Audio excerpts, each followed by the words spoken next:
Bonjour les amis.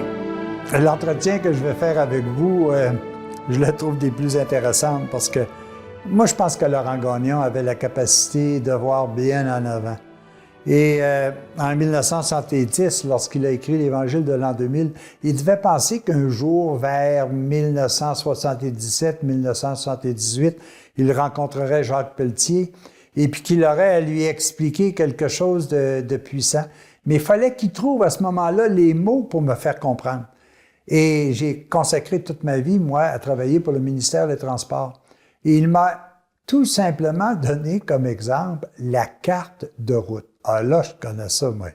La carte routière, on connaît ça. On a tous les aspects de ce qu'il y a. Et Laurent Gagnon, probablement parce qu'il savait qu'il était pour me rencontrer un jour, voici ce qu'il a écrit.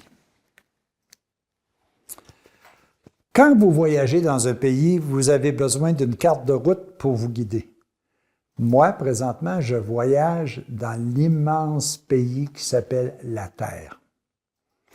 Il ne faut pas vous égarer dans les chemins secondaires qui vous conduiraient loin du but de votre voyage. Vous avez besoin d'une carte précise qui vous permette de choisir les chemins les meilleurs et les plus courts. Quand vous arrivez à une croisée de chemin, vous avez besoin d'indications qui vous montrent la meilleure orientation à prendre. Il y a des chemins apparemment bons, mais qui vous détournent de votre but. Il y en a d'autres qui sont bons, mais qui sont plus longs et qui vous retardent. Pour arriver sans retard au terme de votre voyage, vous devez choisir les chemins les meilleurs et les plus courts en évitant ceux qui vous éloignent de votre but. La vie sur la Terre est comme un long voyage vers l'éternité. Vous avez juste le temps qu'il faut devant vous. Il vous faut vous engager sur la route la meilleure, la plus directe et la plus courte. Il y a des chemins qui vous détournent de votre but et qui sont remplis de dangers et de précipices. Vous y cheminez comme un navire au milieu des écueils.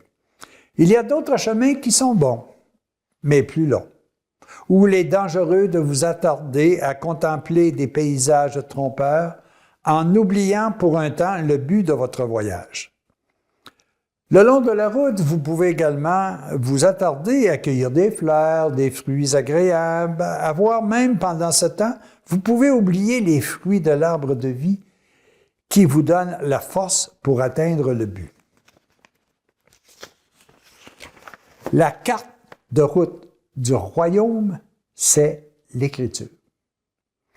Dieu vous l'a donnée par les prophètes.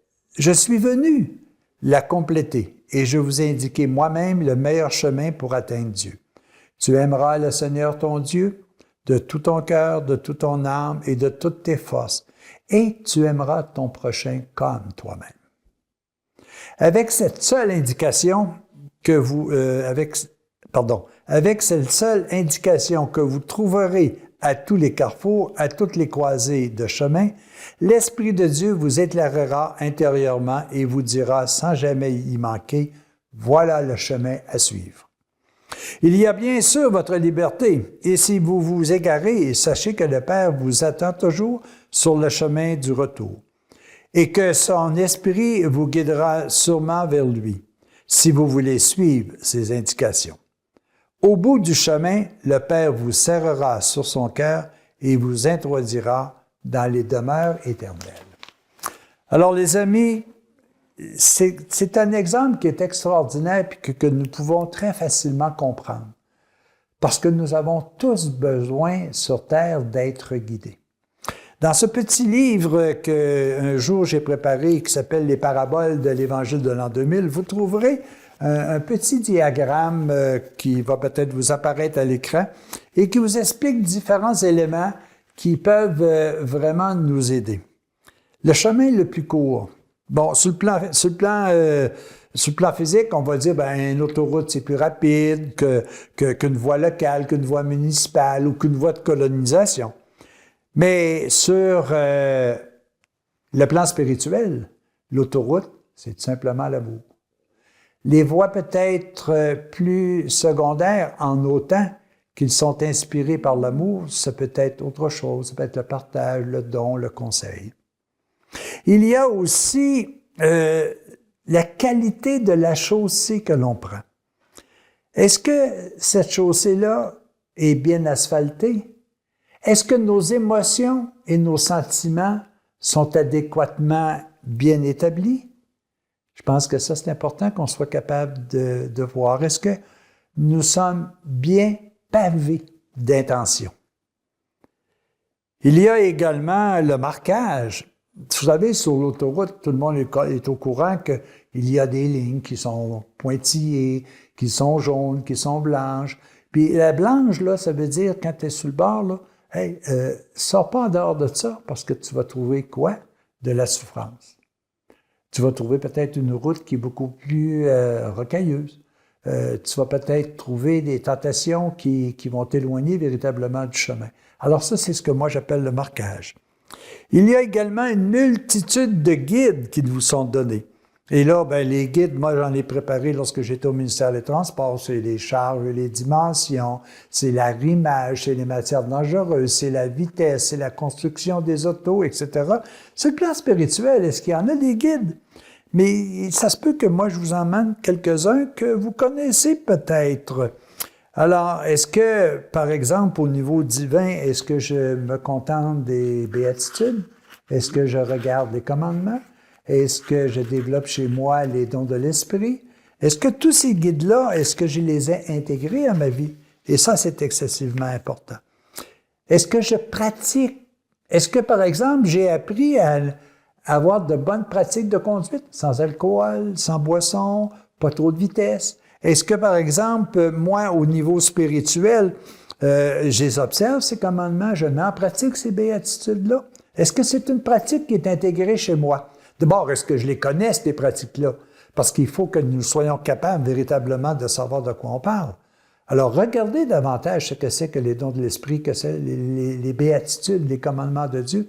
C'est les pratiques que nous devons mettre. C'est le même principe qu'on va dire il faut conduire sans boisson, qu'il faut conduire modérément au niveau de la vitesse, sans drogue ou autre. Par la suite, il y a, les travaux. Alors, mais les travaux. On en a des travaux sur nos routes et il faut aller prudemment. Est-ce qu'à l'intérieur de nous, moi, je m'en fais pas des travaux? Est-ce que je me complique pas la vie des fois avec des pensées qui sont erronées et qui me permettent tout simplement de m'éloigner? Alors, les amis, je pourrais en discuter très longtemps, mais je vais vous laisser approfondir davantage tous ces éléments-là. Mais en même temps, je veux terminer en disant, savez-vous, ce que je rencontre le plus souvent sur les routes, c'est des véhicules. Est-ce que je me laisse distraire par ces véhicules? Est-ce que j'y porte attention?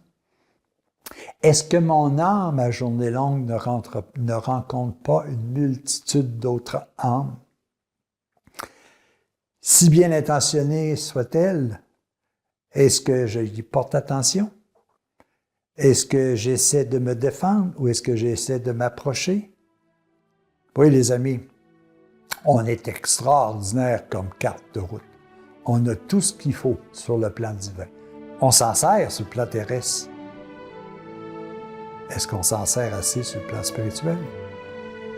À vous d'y répondre. À la prochaine.